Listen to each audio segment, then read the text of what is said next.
허경영 TV 시청하면 좋은 일이 생깁니다. Right now. 30년 전부터 내가 나온 거 아닙니까?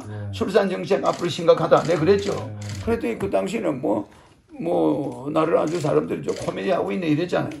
애들 결혼하는데 1억씩 줘야 되겠다. 주택자금 2억, 3억은 무조건 줘야 되겠다. 내가 그랬죠.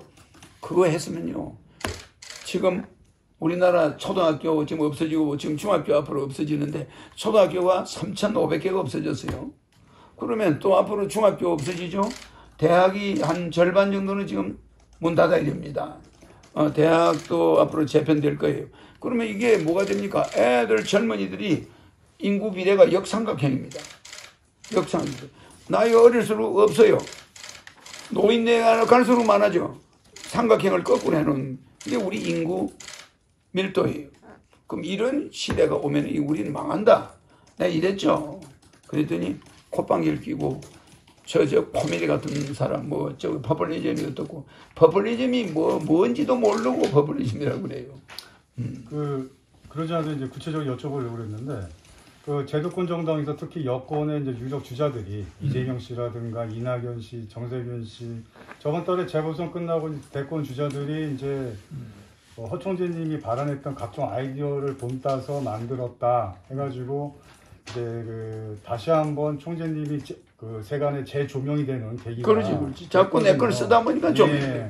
전번에 여자 누굽니까? 한 국민의힘의 여자 나경원이도 나경영이로 그때 언론에 많이 나왔고 언제 이재명도 이경영 사면서 하여튼 경영이 이름 묻은 사람이 많아요. 그러다 보니까 언론이나 대중의 각광을 이제 스포트라이트에 받게 됐는데 요는 이제 총재님께서 인정하신지 모르겠지만 어떤 이재명 씨라든가 이낙연 씨 등등 여권 대권 주자들이 벤치마킹을 했다, 따라갔다 해서 이제 얘기들도 많이 나오고 허경영 씨를 그냥 차라리 민주당 후보로 데려와라 이런 말도 있잖아요. 그거는 허경영 씨가 하는 거는 포퓰리즘이 아닙니다. 시스템님께서 생각하시는 포퓰리즘이란 무엇입니까? 내가 말하는 거는 여야가 말하는 게 포퓰리즘. 내가 옛날에 군인들은 무조건 월급을 200만 원씩 줘야 된다. 400만. 무슨 이게 외정시대냐. 왜 남을 노역 데려와서 징병을 해가지고 강제로 쓰냐. 그래서 애들은 월급을 줘야 된다 이랬거든. 200만 원. 지금 많이 올랐죠. 예, 근데 월급이 이제 한 몇십만 원 됐어요. 그런데 나는 이 장병들에게 지금은 이제 모병제로 해야 된다.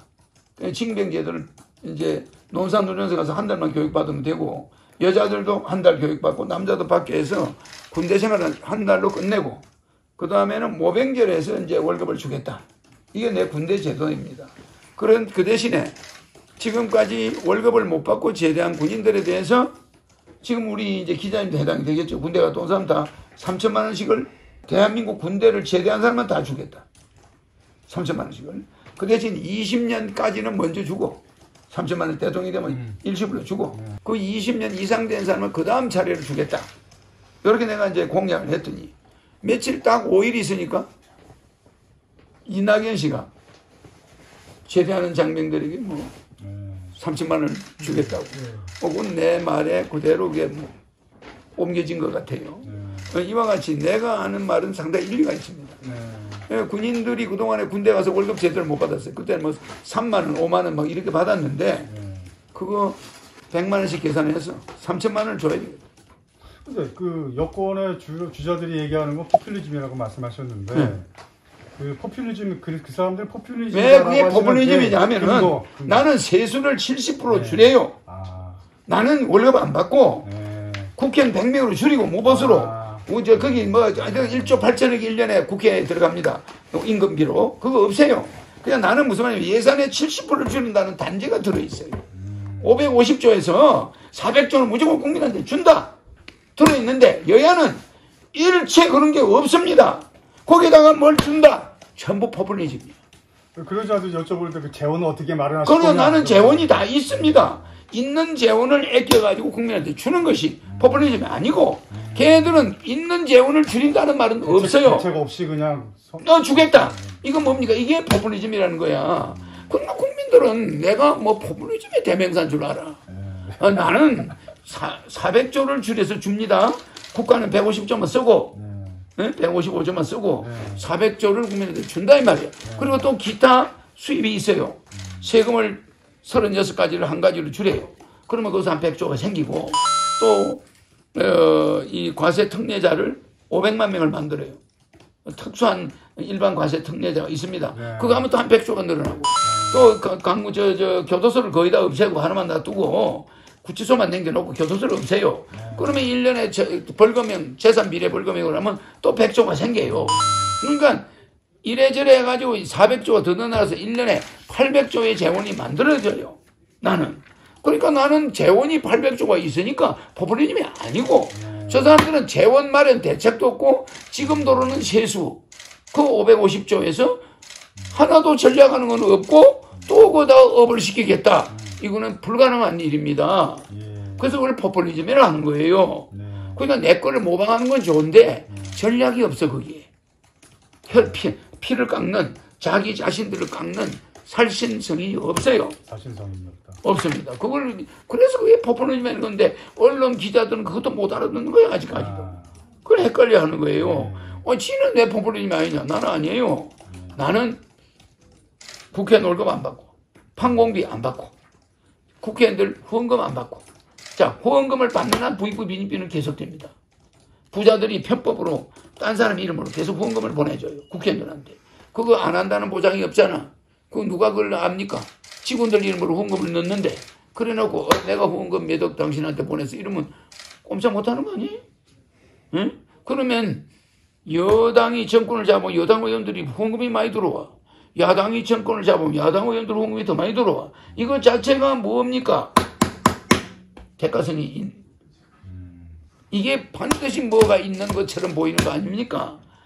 여가 되나 야가 되나 후원금이 비슷하다면 모르지만 그러면 이 후원금 자체는 없애야 돼. 국회 세비도 없애야 돼. 그러면 국가가 1년에 국회의원들한테 들어가는 돈이 1조 8천억. 지자체 의원들한테 단체장한테 들어가는 게 1조 7천억. 이거는 나라 말아먹는 거예요.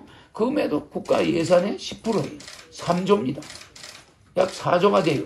그러면 이 4조 원만 전략이 됩니까?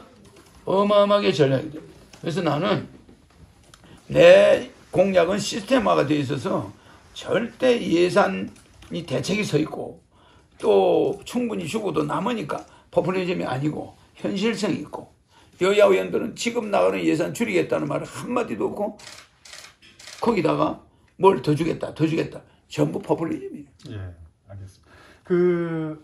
뭐 공약 얘기 나와서 근데 통상 공약에 대해서 지난 재보선 때도 말씀을 하셨고 향후 이제 대선 때도 나가서 계속 삼상 공약을 밀어붙이실 것 같은데 이게 그 삼상 공약에 대해서 한번 구체적으로 설명을 좀 해주시죠. 33년 전부터 삼상 공약을 했는데 33년 전. 네, 내가 그러니까 벌써 30년이 넘어 33년 됐어요. 그럼 이 삼상 공약이 모든 정치인들이 모방하고 있는데 아예 정당마다 그걸 연구하고 있다는 거야. 그건 이준석 씨가 텔레비 나와서 이야기하더라고요. 아무리 정책 연구해도 바람직한 게 없는데 박근혜 대선을 앞두고 흑행령 공약을 딱 가지고 보니까 다 있더래요. 그 안에. 방송에 나와서 이야기하더라고요. 세트가 되어 있더래. 세트가. 거기서 그냥 고르면 되겠더래. 그래 골린 게 노인수당이에요. 그래가지고 20만 원씩 주겠다. 이래가지고 표를 많이 얻은 거예요. 그러면 내 공약을 그대로 가져왔습니다. 액수만 줄여가지고. 65세 이상 나는 70만 원씩 주겠다는데 그거는 20만 원씩. 이래고 그게 통과돼가 지금 한 40만 원까지 올라갔어. 그건 내가 많이 기여한 겁니다.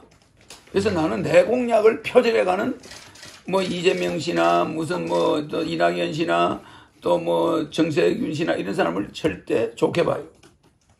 단 돈 마련될 대책을 안 세우는 거예요. 그들은 그 자체가 포퓰리즘이라는 거야. 그 사람들이 내 공약을 따라하는 거는 뭐 힘 있는 권력자들이 내 공약을 가져와서 국민한테 혜택을 준다면 난 좋아. 그죠? 그러나 그게 포퓰리즘이 되지 말아야지. 알겠죠? 그 다음 나는 지자체도 해제해요. 지자체는 무보수야. 전부 명예직이야. 지자체에 돈이 지금 1조 7천억 들어갑니다. 임금비가. 없애요. 무보수는 하는 사람 와서 해. 알겠죠? 그래서 또 지자체 단체장은 선거로 안 씁니다. 선거를 할 때는 선거비가 1조 원이 들어가. 몇 년마다 한 번씩. 그거를 없애기 위해서 선거를 안 함으로써 또 예산이 1조 원이 절약돼. 또 국가가 정당에 지원하는 지원제도 없앱니다. 정당 만들고 싶으면 당비 받아가지고 정당 운영해. 무엇 때문에 국가가 대선 때마다 500억씩을 정당에 지원합니까? 그건 있을 수가 없는 거야. 국회의원이 많으면 거기다 아부하는 겁니까? 거기다 정당 그 후원금을, 정치 자금을 지원하게. 정당 국가보조금, 선거보조금 제도 폐지해야 돼. 예산 전략할 게 너무 많은 거야, 이거. 다른 나라에서는 주지 않아요. 국회의원 나가는데 다른 나라에서 정당 보조금 주는 나라가 세계에 어디 있냐, 이 말이에요. 이런 망국적인 걸 지금 하고 있는데도 아무도 말 한마디 못하고 그냥 따라가고 있어, 언론들이. 뭐 정신 좀 차리고 있는 기자가 있으면 이런 걸 한번 때려버리면 나라가 바로 잡힙니다. 이제 경제만 봐 당파 싸움 그만 아예 국회를 해산해버릴 거야. 나라 망친 놈들 싹 다 정신대로 국가혁명에 동참할 사람 모여라. 헤이!